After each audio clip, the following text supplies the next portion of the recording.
Folks, a warm welcome to episode 8 of Moose on the Loose podcast in association with White Moose Media. It's not actually Downton Abbey, despite the fact I'm dressed so Downton Abbey-esque. Is this cravat sitting okay?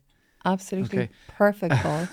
I have on this episode, once again, the lovely Mary McHugh, who you would have met back in episode 1. Mary, Yes. You're very welcome. Thank you very much, Paul. It's great to be back. How are you? I'm good. Doing good. How's Achill treating you? Fabulous. I'm very biased, but yeah. Sea swimming every morning. Still at the sea swimming? It's heaven, yeah. Yeah, and the weather is good. A bit wild, but it's okay. Okay, yeah. Well, wild is good Wild in is my good. opinion. Yes, wild is good. So at this point, I've this is our last episode. Yeah. So it's been a bit of a roller coaster of emotions from start to finish, and it's been a learning curve in many respects. And if you remember back to episode 1, it was all about, I suppose, labels, addiction, adoption, coming out. You know, it was about identity.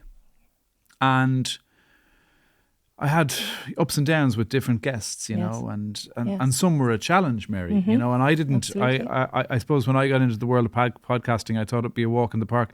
I thought it'd be very much like what I do on my Instagram, what I have done for many, many years, but it's not like that at all. One thing I have noticed is when you have your own podcast, it's kind of, it's not about talking shite, in my opinion. Yeah. It's about listening. And I learnt listening takes so much more energy out of you than talking. Yeah. But I'm delighted with how the show has gone. Yeah. So. And can I ask, Paul? Go ahead. From having done the podcast and the roller coaster that it has been for you, how are you? The existential question. Yeah. How am I? Look, it took a bit out of me. Yeah. You know, it took a bit out of me, and there were moments that got quite tough for me. Yeah. You know, like obviously broke down in whatever episode it was with Elaine. I wasn't expecting that at all. Yeah. But it just happened, and I didn't want to fight it. I must say there was other times during the series where I had to fight it, and I shouldn't have. Okay. You know, but I did. There were times where I got into my head, and you know, like again, when you're on your phone and it's just you and you're in complete control of what you put out there, it's very different to being in a room with like whatever number of cameras looking at me and whatever number of lights overhead. And you kind of, I don't know, you're in your head, you're not free. I wasn't free on many occasions. Okay. Now in episode 8, I'm much more at ease. Yeah. There were tough times when Richie told me that he was sexually abused at the age of 9. Like I wasn't expecting that at all, and I didn't know how to deal with it. Yeah. So can you explain what happened for you in that? From whose point of view? From you, you know, because I suppose that was so big. I suffered from Trans-Marginal stress.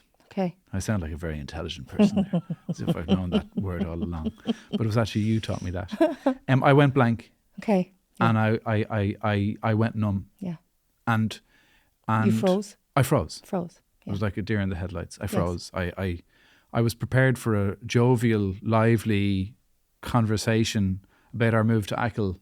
Yes. And how our lives have changed so dramatically, and how we're both at peace and free now. But he threw this really deep piece of information in and wasn't ready for it. Okay, yeah. Wasn't ready for it at all. Yeah. Somehow he trusted you with that piece. You know, it was super. Like that's a huge. He did, and I was very, very grateful. And I've been in touch with him. I've been asking him how he's getting on, you know, because like I think it was therapeutic for him as well. Okay. Yeah. And hopefully for others watching or listening. So is it okay if we you know, just coming back to you maybe to explain a bit about that, the way you felt trans-marginal stress and that you froze in the headlights and, you know, because I suppose we can explain it Dan Siegel does a great piece of work on it where he uses the fist, and I would talk about it a lot, you know, that so your hand is, that's like a brain, okay? So in our brain, there's so much going on in our brain. And we have, at the back of our head, we have, it's called the animalistic, it's our primal brain. In the middle, so that's there at the back, in the middle is the amygdala. So that's where we have our fight, flight, freeze, a bit like what happened to you with Richie. You froze, you didn't know what to do. And then covering over that is our cortex. And this is the part here, and it has logic, clear thinking, reasoning, and empathy.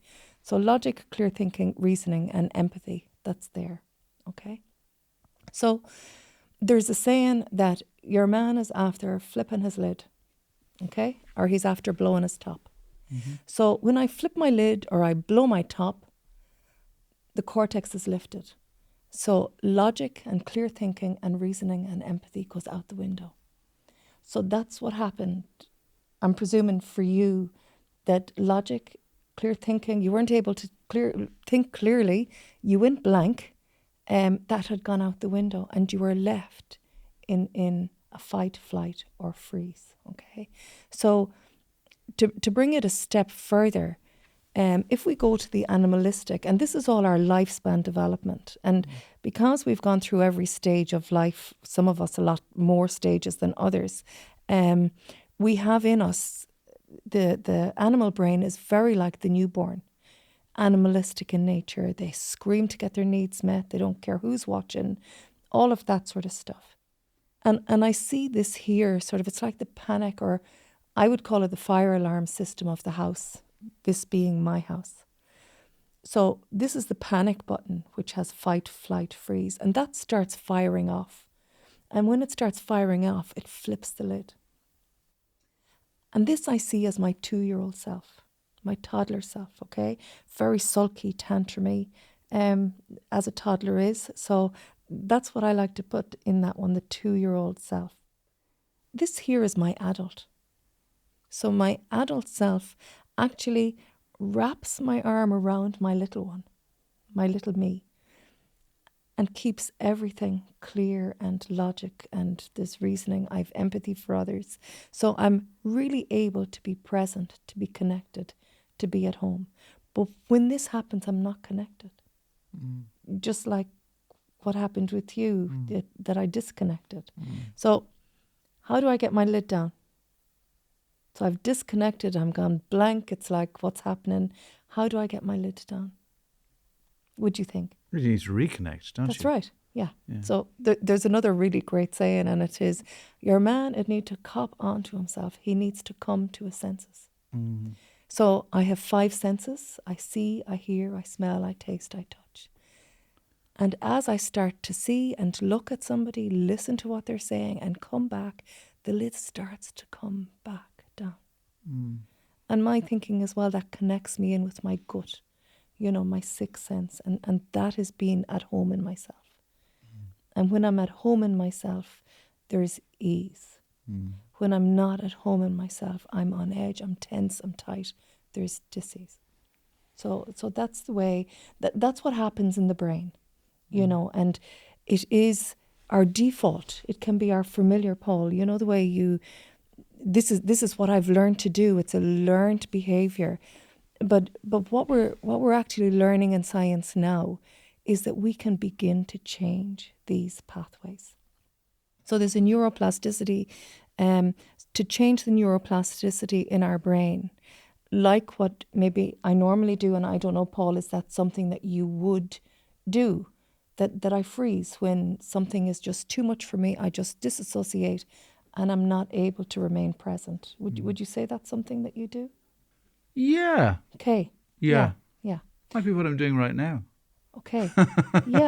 Yeah. In a strange way. In a strange way. Yeah. That it's hard actually to connect and to come home to the self. Yeah. So that can be really difficult, you know. So that coming to my senses, every time I come to my senses, I'm actually coming home, and that is changing the pattern of behavior, changing the pattern of the familiar, what I've always done. And that takes practice. Wow.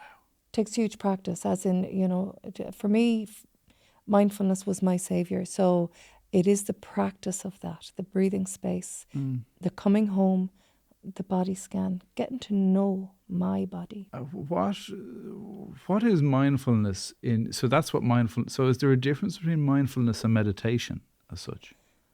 So with meditation, really, I suppose meditation, you are breathing in, but you can use visualizations and, so with mindfulness, it is present moment awareness. So you are right here, right now, feeling my feet on the floor, feeling my bum in the chair, so, and aware that maybe my heart might be pumping a little bit more than usual. So that noticing in the present moment. You're almost putting me into a trance here, Mary. How long would a meditation, what would be the what I would industry say, standard? Well, evidence-based to make real changes in the pathways in the brain is, I think it's 38.22 minutes. Wow. Body scan per day. Okay. But I say to people, and maybe we can try it if that's okay with you, Paul.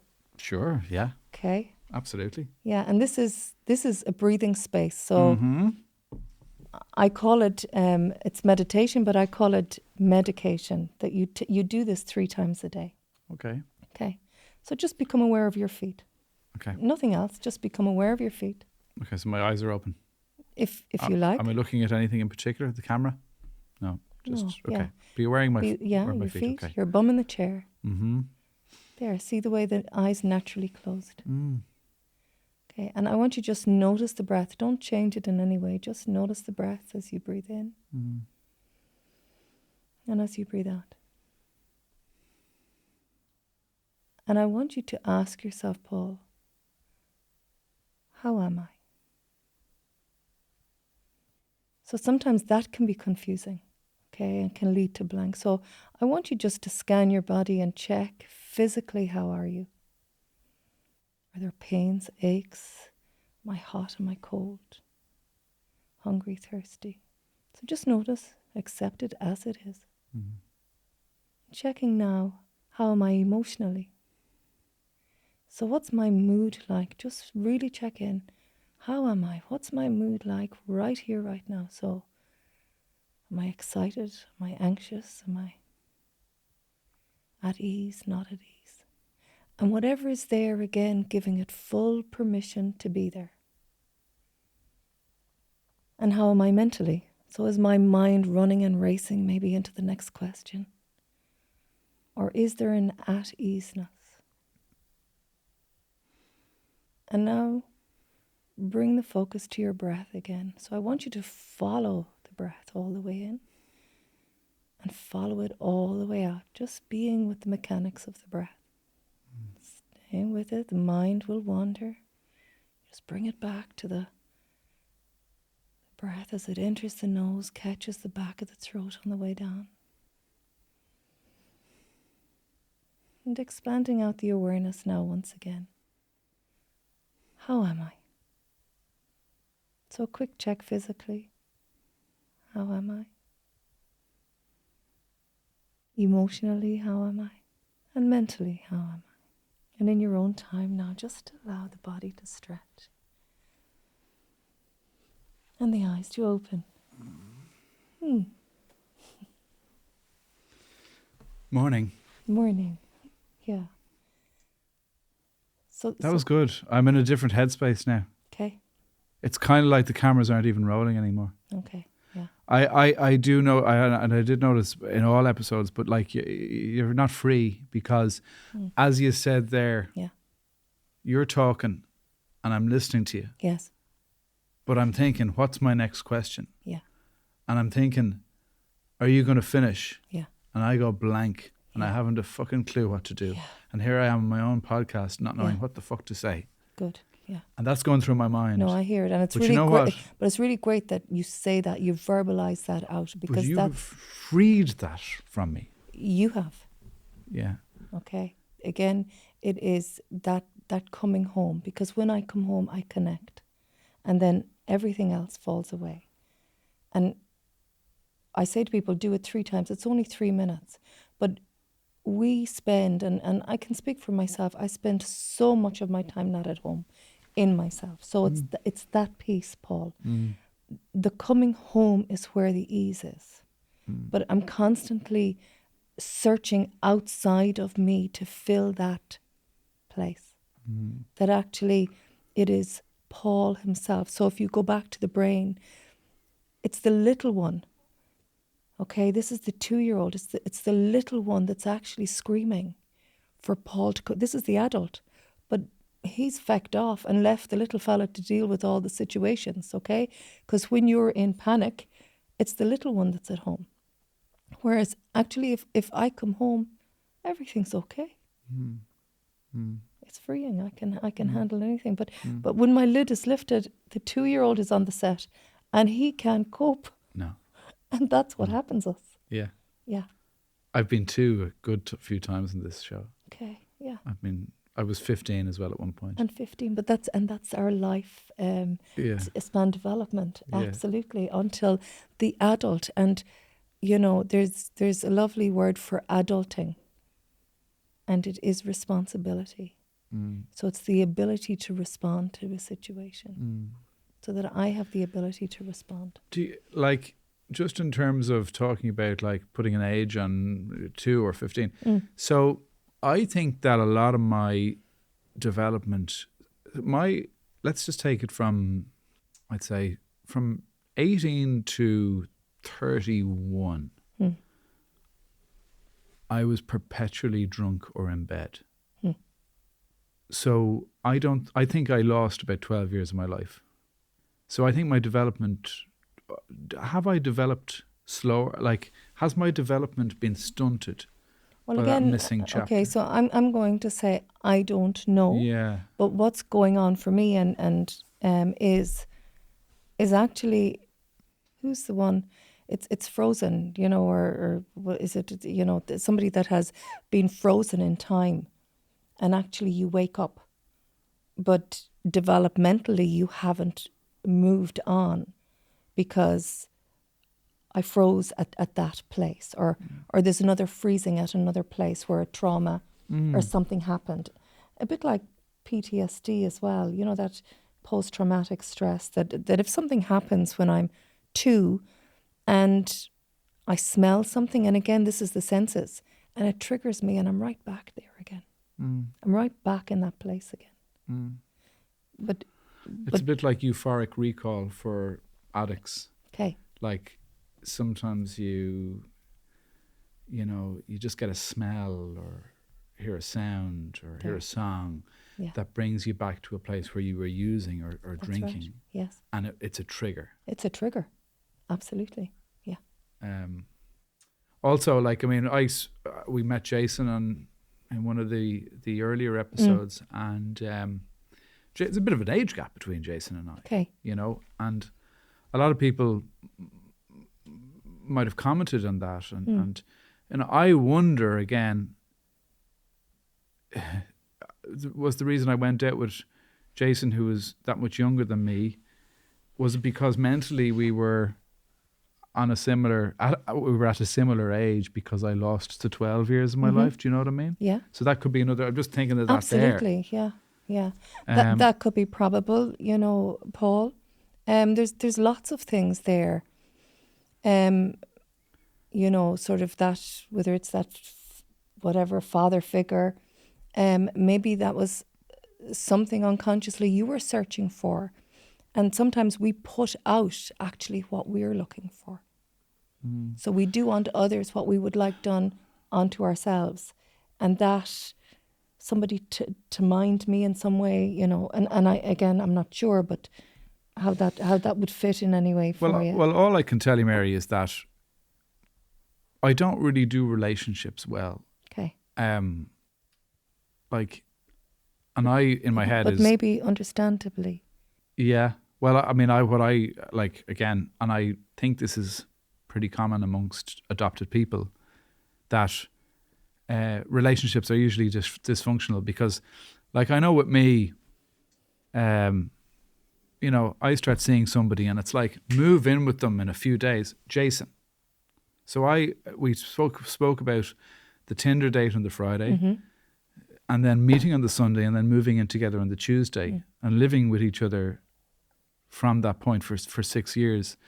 And and this is the same with a lot of my relationships. I cling to them. I love bomb them so heavily that a lot of them just disappear, and then you're kind of texting them, and then all of a sudden they ghost you, and it's like, I don't, obviously as an adopted person, although I'm still labeling myself with that, but you know, rejection isn't necessarily something that sits well with me, obviously. Yeah.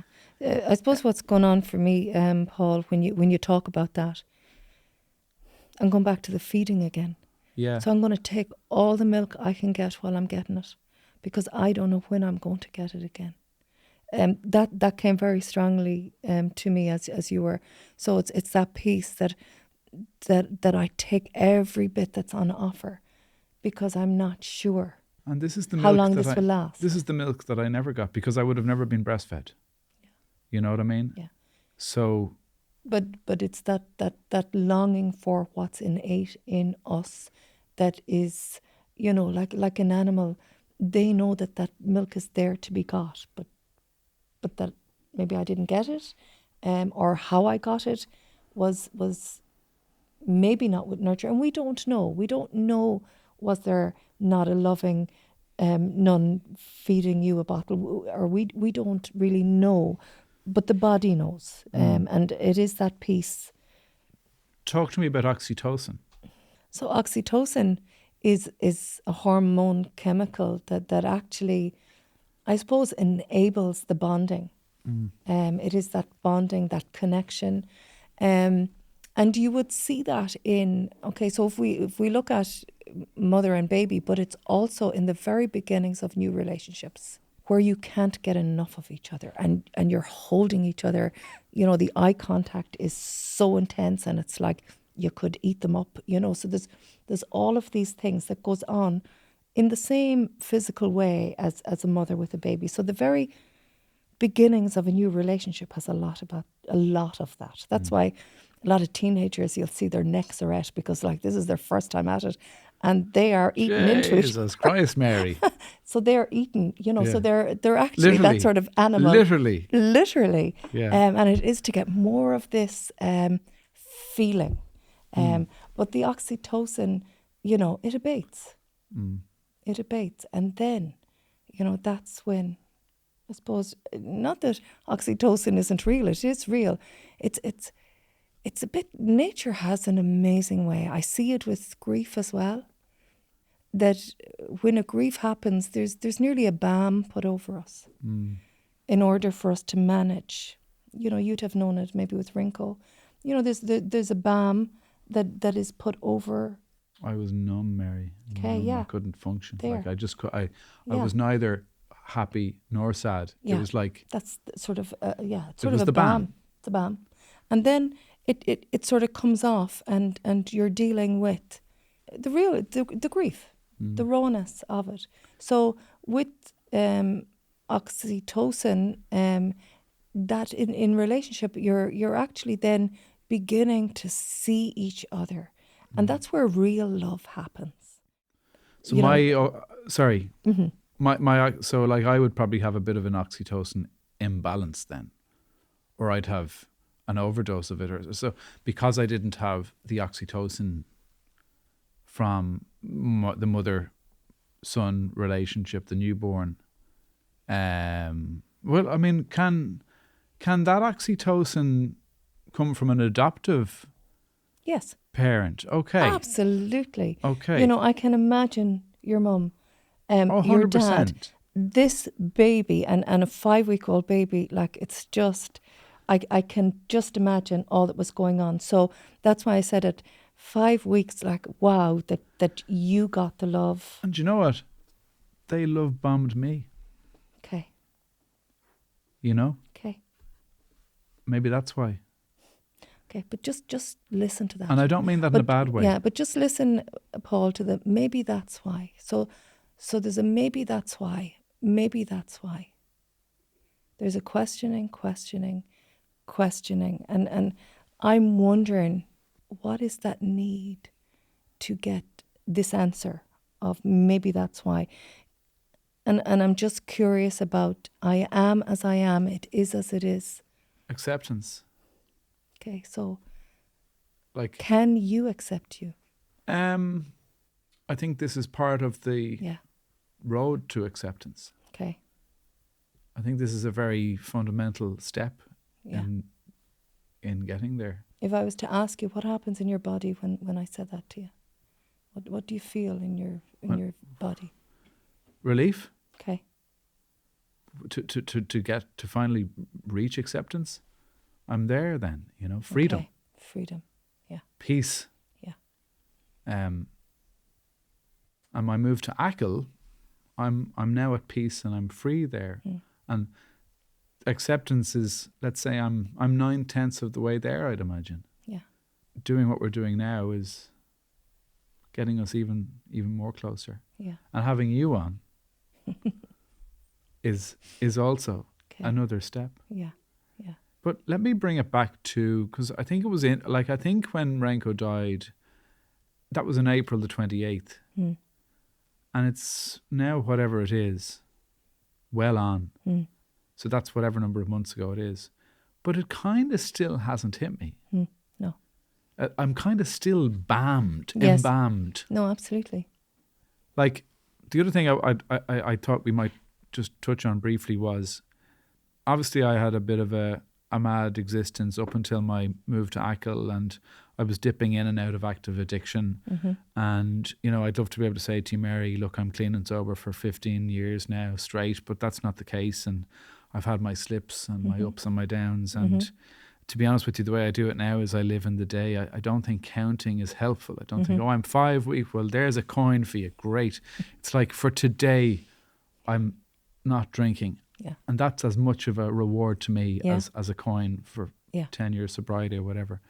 But I was smoking a huge amount of weed. I was smoking so much weed that I couldn't even make Christmas dinner one year with my family. And I was horizontal on the couch, like out of it. And the later it got, the more I wanted to smoke, because I was already late, and it had a compounding effect, and it was not easy. But that was huge. Like, missing dinner at my parents was massive. When they're at a point where they're not getting any younger, Yeah. So that was when it got really low. But I was on antidepressants then a bit after that, because I don't know whether it was that I have clinical depression, although I was diagnosed by it, but was that a result of my fucked up living up until that point, where I was smoking and drinking and doing everything under the sun? But anyway, I went on antidepressants February 2022, and I moved to Achill April 2022. No, I went on antidepressants February 2021, moved to Achill April 2022, a year later. And within the past couple of months, I started to wean off them. Okay. I'm now fully off them. Yeah. And I feel kind of great to not have a crutch to rely on. They did help. Yeah. And I believe that, kind of what an antidepressant does is, it's like, you fill up the tank with petrol. Yes. Which allows you to drive for a certain number of miles until you might need them. You might need to refill. Yeah. But so my tank is kind of full at the moment. Okay. And I'm feeling good on that. Yeah. But I think when I lost Renko, maybe some of the numbness was because I think antidepressants give you a tendency just to, everything is okay. Yeah, it's so it's again a plaster. Yeah. Of sorts. I sometimes say, Paul, they're a bit like a crutch. You break your leg. So, if I'm feeling depressed, well, that's like, if in the physical sense, if I have a broken leg, I have to wear a pair of crutches. And that's really great, because it helps me to manage. And then over time, I'm able to let go of maybe one crutch. I'm able to start physio, and get myself back again. So it's a bit like that. Yeah. I think it was a good thing for me to go on them. Yeah. And another thing which maybe not a lot of people know, but I think I have OCD, and I don't mean by that, I don't mean like switching on and off the light 10 times before you exit a room, or washing your hands, you know, with 5 different bars of soap in the one washing session. Yes. But I had quite a lot of intrusive thoughts and dark. Yes. I'd never act on them. Yes. But they'd enter. Yes. And I'd be scared. Because I think humans, I think we all have the capacity for there's a darkness to us all. And I didn't like those thoughts. Now, I'd never in a million years act them out. But the other thing that the sertraline is the antidepressant I was on, that just kind of calmed that down a lot as well. Yeah. And I haven't had those thoughts nearly as much. Yeah. So that's another thing that maybe people, viewers or listeners don't know about, but an SSRI, Yes. selective serotonin reuptake inhibitor, the idea really like, and I'm a layman obviously, and you'd probably be able to explain it in much. Well, and you know, we wouldn't do we wouldn't prescribe medication, so that isn't our field so you're either. not a psychiatrist, or No, definitely not. No. But an SSRI, what I believe it does is that we have all of the neurons inside our brains, and between neurons you have synapses, and messages are transmitted from neuron to neuron via the synapse, and sometimes serotonin, which is your happy hormone, is retained in the synapse, or something along those lines. Yes. But with this SSRI, the synapse the serotonin is freed, so it can travel. So you're in a better place. So but a side effect of that was that it calmed down the OCD as well. So I just say that to people. Yeah. OCD, we have to normalize things like this. Yeah. Like, you know, we all have dark thoughts. We're all capable of doing. Yes. And given life circumstances, you know, that's the piece, you know, and I'd be adamant, and I think it was the greatest learning I ever got. To be human means that we struggle. You know, and there's nobody who doesn't go without some sort of struggle in their lives, you know. And I suppose, Paul, the thing that was coming up for me as you were talking was a curiosity around what's your relationship like with yourself? You know, if I was to say, do you say, well, you know what, Paul, you're the business. There's nothing like you. Or do you say, Jesus, there you go, and you fuck me. Why did you do that? I'm my own worst critic. Okay. You know? Yeah. They say that perfection is the enemy of the good, and I am a chronic perfectionist. Yeah. And if something isn't 100%, it's like, yeah. So can I beat myself up. Yeah. So can I come in and just again, it's to ask you.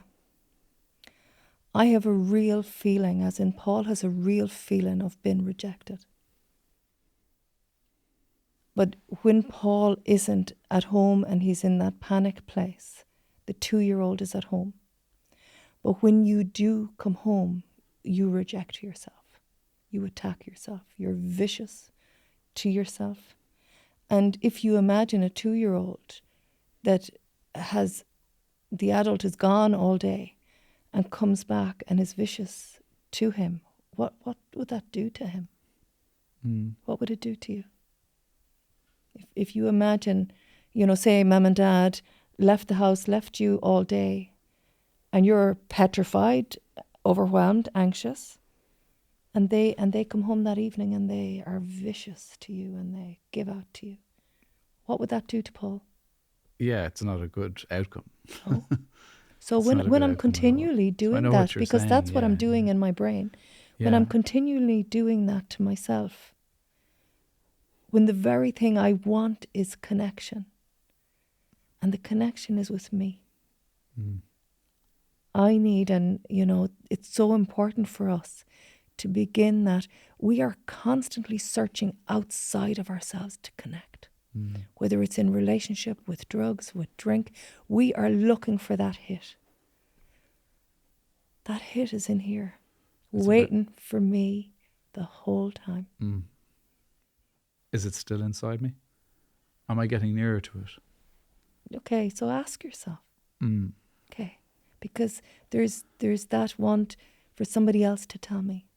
Somebody else to tell me. And I do always need somebody else and to the lads tell me. here in the studio will know. Okay. Like, I'm very, very self-doubting. Here Like, we go. I'm full of self-doubt. Okay, so when I asked you to do that, it's called a breathing space. How am I?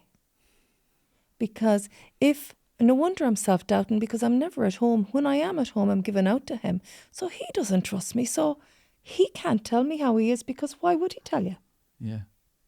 But the more you stay, okay, and I always akin it to, say you're going to visit your friend, okay, and your friend, you haven't seen them since COVID, and they have this 2-year-old, and you ring the bell, as Paul does, rings the bell and opens the door. What does the 2-year-old do? He doesn't know you from Adam. What does he do?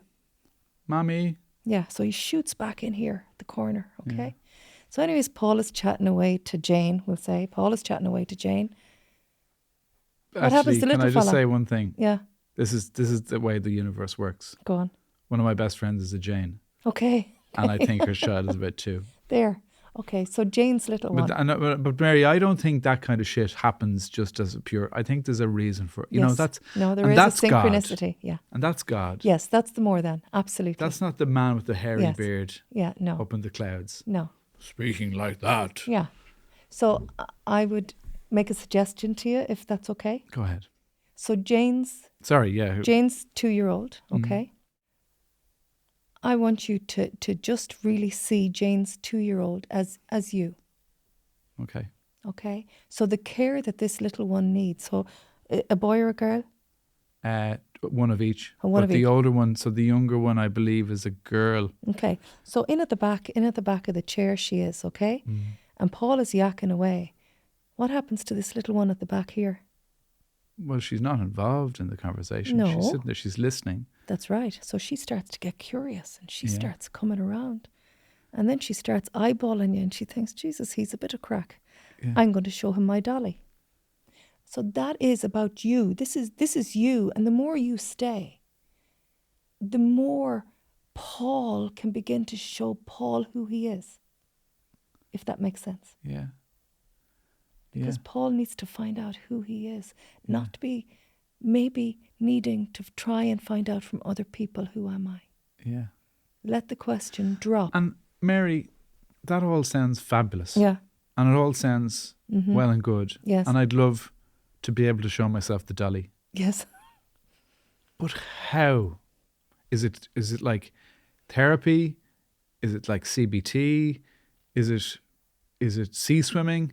Is it meditation? Is it yoga? Is it talking? Or is it doing exactly what I'm doing? Am I doing that? Am I nearly there? You know, is my move to Ackle? And I know you're not. Yeah. Maybe I'm throwing a lot of questions there's at you. There's that desire, Paul, again, and I'm not sure, it seems to be somewhere. Okay? Does that make sense? There's a desire to be somewhere. But can I be okay right here as I am? Yeah. Accept what is here right in the moment, because that's where the growth is. That's where the growth is. So if I was to ask what's happening there when I say that to you?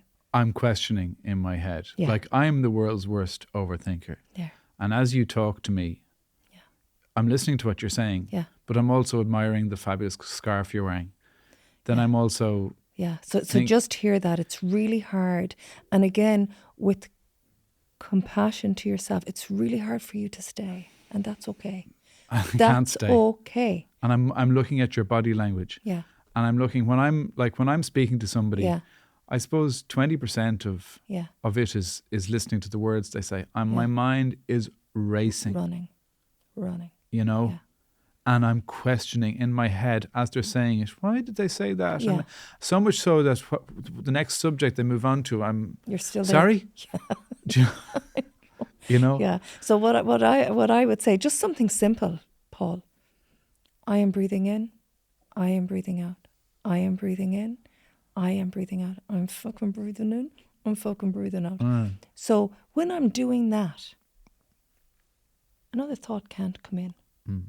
Okay? So if I have to physically drown out my thoughts by physically saying, I am breathing in, I am breathing out, you know, or work off that energy, finding a way to work off, finding a way that works off that energy for you to begin to find you. Paul has been searching, that's my sense, for a long, long time for someone to say, this is it, or, you know, you're there, but actually come back. Come back. You are. I love Bruce Lipton. Okay, so Bruce Lipton talks about the victim, the survivor, and the creator. We can be the victim. We can be the survivor. What we really need to be is the creator. This is my one life. This is my one life.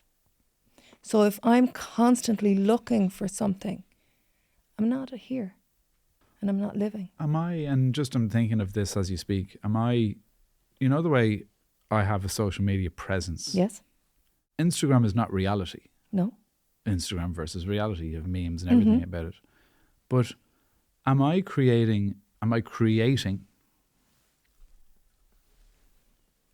a life through Instagram? Are you? You know what I mean? Like, yeah, but are you? If I was to ask and take everything away, if I was to drop that question to Paul, what is it feeding for you? What does it feed? It allows me to escape out of who I actually am, you know? Okay. Like, I've tried drink, I've tried drugs. Yeah, tried drunks. I've tried one or two drunks, all right, in my time. But That's great. But so now what I'm trying is I'm trying to create a life, a virtual life of Paul Stenson online. Yeah. You know, I'm very visual, Paul, and I see nearly Paul Stinson is the little baby, and this is they're the mamas, you know, are looking in at him, and that's just what came very strongly to me, and I'd be very visual like that. It's like, you know, and you know, like the baby, you know, entertains and plays, and you know, just gets all the attention then, from these. Yeah, I don't know if that came very strongly to me. It's 100% coming through. At the same time, yes, I do have to say that there's a little bit of internal conflict, and Jesus, my whole life is full of internal conflict. But I don't want any of this to make mum and dad, and I'm not saying my adoptive mum and dad. I'm saying my mum and dad, Anne and Val. I don't want them to ever. I don't want to hurt them. Yeah. You know, so like. And that comes across so clearly, Paul, right through your love for your parents. Now, you're a pup at times, especially with your poor mum. I'm an insolent little pup. But your love for them, your protectiveness of them, you know, you are so protective, and, you know, so that comes across really, really clearly. Okay. Yeah. But it's that fear that I would upset somebody or upset them. Yeah. I do think you're onto something. Okay. I do think when I speak to my phone that I'm not speaking to my phone. Okay. I do think when I read DMs that they're not DMs, they're like, I'm looking for something in those DMs. I'm looking for something in the likes. I'm looking for something in the... Yes. But you're looking for something that will back up, and probably if I'm in a place where I'm vicious with myself, I'm looking for something that'll back up what's been said. So yeah, you are a fucking whatever, you know, or yeah, you're great, you know. So it is that. But again, it's like the addiction. I'm looking outwardly for something to fill a need that's way deep in here that has to come from me coming inward. And this self-deprecating, because I am quite a self. I like to take the piss out of myself. You know, so on a light-hearted side of, you know, when I'm entertained, I like to look at me dancing around, look at me doing the catwalk and all the stupid stuff, and I'm a bit of an idiot, and I'm proud of being an idiot. Yeah. But what we're discovering now is that there's a darker side to that, and it's not all about dancing around the kitchen or playing with the dogs. There is a bit of self-hatred, mightn't be the right word. It might or be. might be, you know, but it is that when the camera's on, okay, and when the camera's off. Okay, lights on, lights off. And you will find in a lot of trauma, people use humour. We use humour. And then we get a bit of attention for it. So it's like, yes, geez, I got attention for that, so I'm going to do it again. So it's the very childlike place. Look at Robin Williams, who... Yes, fabulous man. Yeah, you know, fabulous. I do think that a lot of comics and a lot of comedians have another side to them. Deep. Look at Matthew Perry, Robin Williams. So deep. And maybe that insecureness as well, you know, that need for connection, that striving. I mean, Robin Williams, what an actor. Like he played, I mean, super, and yet he himself was, you know, as is so many people, you know, the world struggles, some more than others, you know, but it, you know, it's not just actors that would struggle like that. We're only born with a little bit of madness. Never lose it. Never lose it. That's what Robin Williams once said. No, absolutely, yeah. And he also said about dogs. No, that was Bill Murray, who I also like. Yes, great. About dogs, he said, I'm suspicious of people who don't like dogs. Yeah. But I'll always trust a dog when he doesn't like, or when it doesn't like a person. Yeah. I really, I think. Yeah, which is super, yeah. Yeah. Yeah. There's a lot, Paul. Yeah, a lot. So, and we'll finish up now, but the self-hatred, if it is that. Okay, so but just see there. What's that, the question? You're searching, yeah. Just come down and check evidence. How am I with me? That's all you have to do. And listen when you're out walking and you say to yourself, you fucking idiot, or you say, oh my God, you know, or you say, good on you, Paul. That wasn't easy. You know, them podcasts that I'm after doing, that was tough work. Well done. Good on you. You know, that you're able to affirm yourself, that I'm not needing to look outside of me to get affirmation. It has, because it doesn't matter. Everybody can praise you. But if I'm feeling shit about myself, not one word of that is going in. It's sort of a bit like the balm. It's putting a bit of a cover on, but it's not hitting the spot. And that's, I guess, what I'll take from this. Okay. And, you know, I did enter this series with a number of theories regarding addiction, adoption, etc. Yes. And so where are they now? They're still there. Yes. But it's now more about, you know, I don't identify by my labels. I think I am who I am, you know, and I think this thing of living by labels, addiction, adoption, etc. No. That's not where I want to be. But maybe right now it's the beginnings of awareness around that. It is. Yeah. And it's a step closer to acceptance. But I can accept right now. Can I just take a breath in and it's okay to be as I am. You know, can I accept myself, warts and all, because we all have them. And it's, you know, it's easy to sit here and say it, but actually it takes work to be there for me. And we're human, you know. Hands up, you know, I'm not good at it all of the time. but I keep coming back. I keep trying. And that keep coming back is actually neuroplasticity. That's the exercise. And every time I come back and do it, you know, realize I've gone there and I come back, I'm exercising the muscle. And that then changes the pathway because that muscle gets ripped and the muscle of the familiar of being a pup to myself starts to become lax.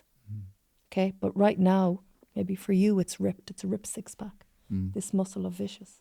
Like my own. Like your own. Six-pack. Just exactly. That's why I made the reference, yes. But do you know what I'm saying? I do. So we have to weaken, and sorry, you know it, you do with Pamela. So you know how much it takes to make a muscle. Okay, a lot of work. Huge And that muscle is really strong of maybe viciousness.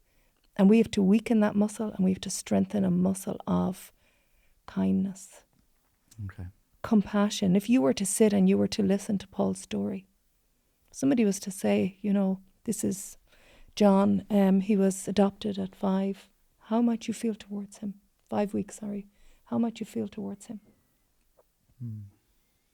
You mightn't be so hard on him. Not at all. Not at all. Okay? So that's where we go. Grud Míle. Tá fáilte ród. An bhfuil Gaeilge agat. Níl long gael gagam, ach begini. An bhar fad. Mary, thank you. And thanks to everybody for tuning in. This was something else. It's not what I expected at all. If anything, this was therapeutic for me. And I hope that for those of you listening or watching, that it might have helped them in some way. Yeah, no, hopefully. But yeah. Thank Best you, of Paul. luck, Mary. Thank you so much. Thank And you. you never know, we might see you again. Thank you. Thank you, Paul. Thank you. Folks, thank you very much for watching this series of Moose on the Loose.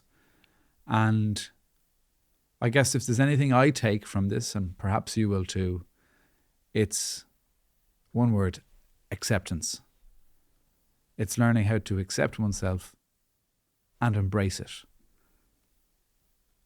And not label yourself and not identify as a label you put on yourself. You are who you are, and you're fucking awesome.